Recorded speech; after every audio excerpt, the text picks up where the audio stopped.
Welcome to Rashmi's रसोई। मे महिना म्हटलं का आंब्याचा सीझन चालू असतो आणि आंब्याच्या सीझन मध्ये नेहमीच आपण आंबा नारळ वडी किंवा आमरस असे पदार्थ बनवत असतो। पण आज मी तुम्हाला आंब्याच्या पुरणपोळ्या कशा बनवायच्या ही रेसिपी दाखवणार आहे।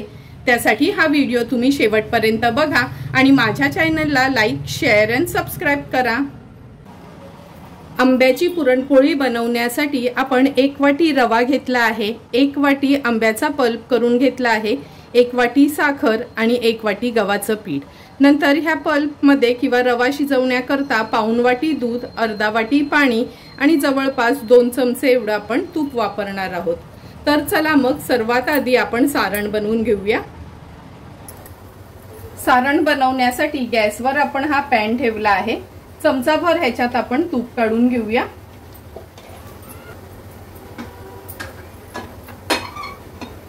तूप पण छान गरम झालं आहे। आता अगदी बारीक रवा घेतला आहे आपण, जो 0 नंबरचा रवा असतो ना, तो बारीक रवा यूज करायचा आहे सारण बनवण्यासाठी। हा रवा आहे ना, एक 5 ते 7 मिनिटासाठी लो फ्लेमवर आपल्याला व्यवस्थित तुपावर परतून घ्यायचा आहे।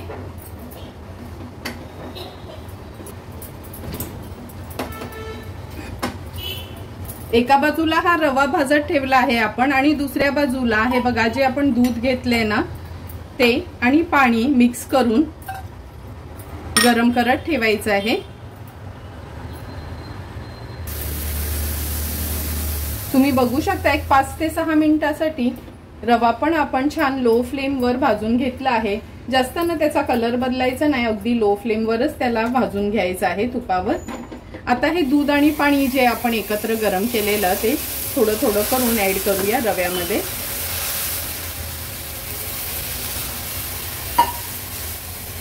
व्यवस्थित मिक्स करून घेते।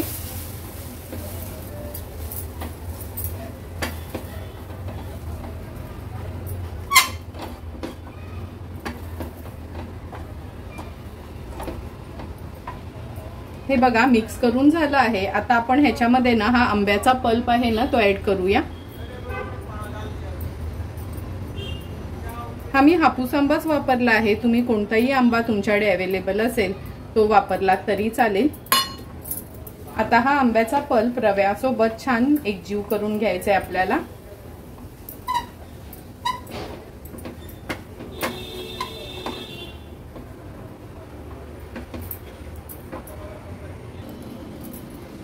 आंब्याचा पल्प मिक्स करून झाला की वाटीभर साखर घेतली आहे, म्हणजे जेवढा रवा तेवढीच साखर तेवढाच आंब्याचा पल्प असं प्रमाण आपण घेतलं आहे।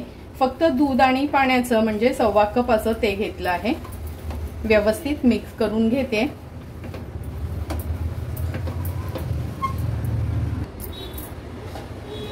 हे बघा, साखर, आंब्याचं पल्प आणि रवा छान आपण एकजीव करून घेतला आहे। आता झाकण ठेवून ह्याला एक 2 ते 3 मिनिटासाठी वाफ काढून घेऊया।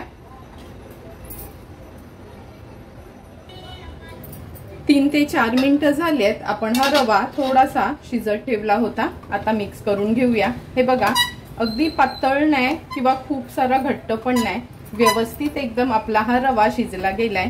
आता मी ह्याच्यामध्ये आणखीन चमचाभर तूप घालते।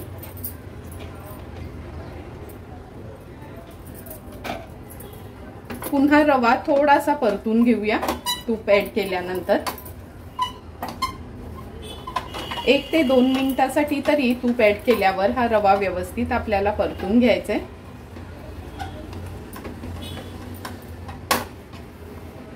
हे बघा, तूप ऍड केल्यावर 1-2 मिनिटासाठी हा रवा अगदी लो फ्लेमवर आपण परतून घेतला आहे।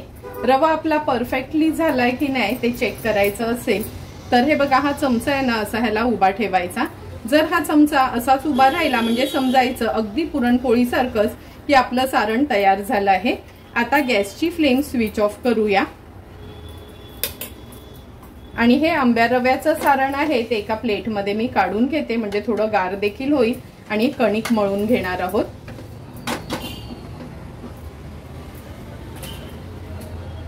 आंब्याच्या पुरणपोळ्यांचं कणिक मळण्यासाठी हे बघा, एका बोलमध्ये वाटीभर आपण ही कणिक घेतली आहे।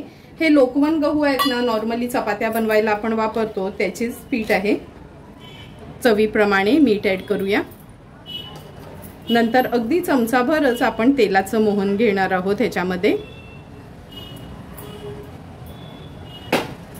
आता तेल व्यवस्थित ह्या पिठाला चोळून घ्यायचं आहे।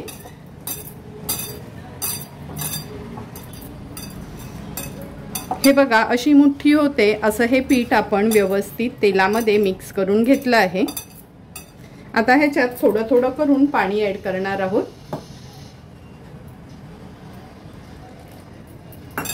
आणि सैलसरच हे कणिक आपल्याला मळून घ्यायचे। हे बघा सैलसरच हा आपण पिठाचा गोळा तयार केला आहे। आता थोडंसं तेल लावून घेऊया वरून। तेल लावल्यावर पुन्हा आपण मिक्स करून घेऊया।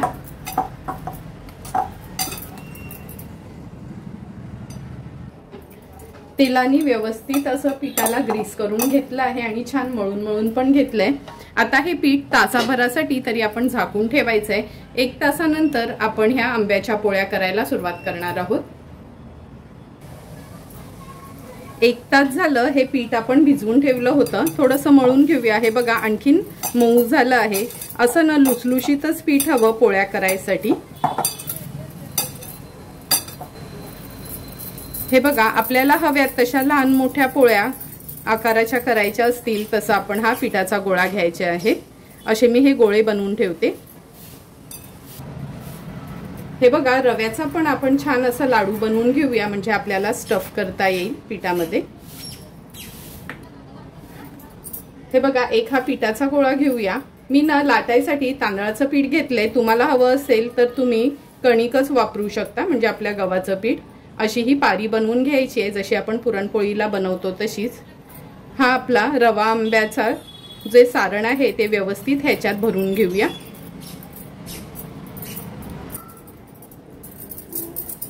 हे बघा छान असा हा गोळा आपण करून घेतला आहे।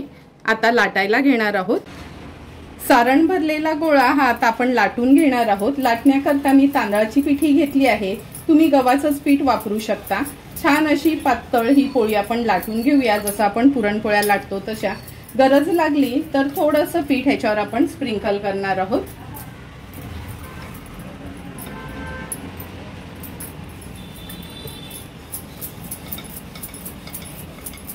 माझा हा फायबरचा पोळीपाट आहे त्यामुळे पोळी कुठेच चिटकत वगैरे नाही। जर तुमचा लाकडी पोळीपाट असेल ना तर तुम्ही त्याला बटर पेपर लावा आणि पोळी लाटून घ्या म्हणजे अगदी व्यवस्थित ही पोळी तुमची लाटली जाईल कमी पिठावर। आता ही पोळी आपण तव्यावर घालूया। गॅसची फ्लेम हाय टू मीडियम वर ठेवते। तुम्ही बघू शकता तव्यात पोळी घातली का छोटे छोटे असे फुगे आले का समजायचं पोळी आपली मागच्या बाजूनी व्यवस्थित झाली आहे। आता ही पलटून घेऊया।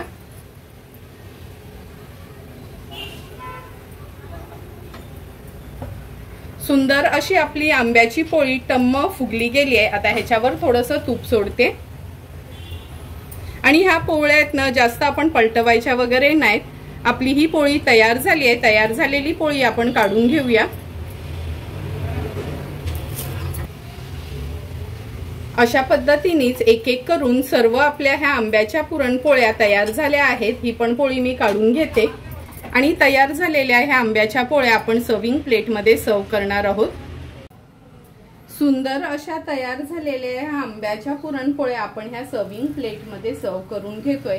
तुम्ही बघू शकता हळद वगैरे पिठात न वापरता किती सुंदर रंग आला आहे। तुम्हाला पण जर मी बनवलेल्या ह्या आंब्याच्या सीझन मध्ये आंब्याच्या पुरणपोळ्यांची रेसिपी आवडली असेल तुम्ही पण नक्की माझ्या पद्धतीने ह्या पोळ्या एकदा तरी ट्राय करा आणि कमेंट करून सांगा की तुम्ही बनवलेल्या ह्या आंब्याच्या पोळ्या कशा झाल्यात त्या।